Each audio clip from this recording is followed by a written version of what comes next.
আগামী ৭ থেকে ১০ দিনের মধ্যে ভোজ্য তেলের ঘাটতি দূর হবে বলে আশা প্রকাশ করেছেন বাণিজ্য উপদেষ্টা শেখ বশির উদ্দিন।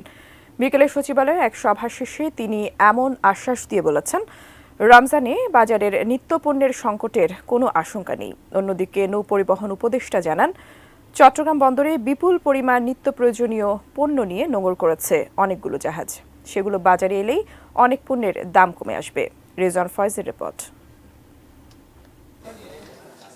বুধবার সচিবালয়ে নৌ পরিবহন মন্ত্রণালয়ের সভাকক্ষে বেক্সিমকো ইন্ডাস্ট্রিয়াল পার্কের শিল্প প্রতিষ্ঠানের বর্তমান শ্রম পরিস্থিতি নিয়ে এ সংক্রান্ত উপদেষ্টা পরিষদ কমিটির সভা শেষে সাংবাদিকদের বিভিন্ন প্রশ্নের জবাব দেন বাণিজ্য উপদেষ্টা।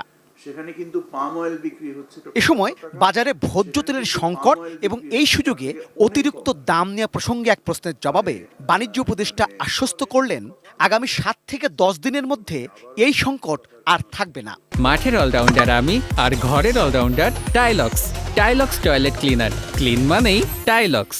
সয়াবিন তেলের যে আমদানি পরিমাণ, যেটা আপনি নিজেই উল্লেখ করলেন, যে আমাদের যে প্রয়োজন তার থেকে প্রায় লক্ষাধিক টন অতিরিক্ত তেল আমদানি হয়েছে।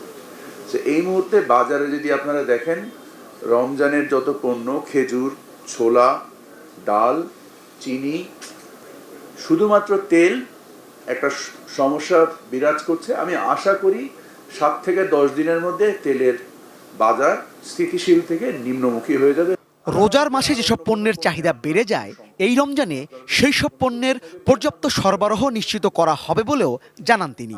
নিশ্চিতভাবে আশ্বস্ত করছি, আল্লাহর রহমতে কোনো পণ্যে এবং যত পণ্যের মূল্য এখন যা আছে, আমার কাছে মনে হয় ইনশাল্লাহ প্রত্যেকটা পণ্যের মূল্য আরো কমবে। মানে আপনি যদি রোজার পণ্য যেগুলো, ছোলা বলেন, খেজুর বলেন, এই ধরনের যত, বা চিনি বলেন। এ সময় নৌ পরিবহন উপদেষ্টা এম শাখাওয়াত হোসেন জানান, চট্টগ্রাম বন্দরে বিপুল পরিমাণ নিত্য প্রয়োজনীয় পণ্য নিয়ে বহির্নোঙরে অপেক্ষা করছে অনেক জাহাজ, কিন্তু প্রয়োজনীয় লাইটারের জাহাজের অভাবে সেই পণ্য খালাস করা যাচ্ছে না। এই সংকট কাটলেই বাজারে পণ্যের সরবরাহ বাড়বে। অনেকগুলো জাহাজ এখন দাঁড়িয়ে আছে উইথ সাফিসিয়েন্ট অ্যামাউন্ট অফ রোজার তেল থেকে শুরু করে সব এসেনশিয়াল কমোডিটি। আপনারা তো শুনেছেন যে এগুলো খালাস হচ্ছে না, কেন হচ্ছে তাও বলি। যাদের লাইটার আছে, ওই যেই কোম্পানি, ওরা নিজেদের জিনিস নিয়ে আনাচে কানাচে বসে আছে, যাতে একটু বাজার হলে তারপরে তারা যাবে। যেই কারণে লাইটারে কম হওয়ার কারণে কিছুটা এখানে জ্যাম হয়ে আছে। সেই জন্য আজকে ম্যাজিস্ট্রেটস হ্যাভ গন আউট, এবং তাদের অলরেডি আমার কাছে খবর আসছে ৩৯ জন না কতজনকে ফাইন করা হয়েছে।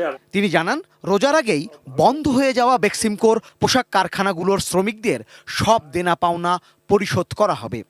যা দরকার, যতটুকু টাকা দরকার ততটুকু টাকার ব্যবস্থা হচ্ছে। রেজওয়ান ফয়েজ, এটি নিউজ, ঢাকা।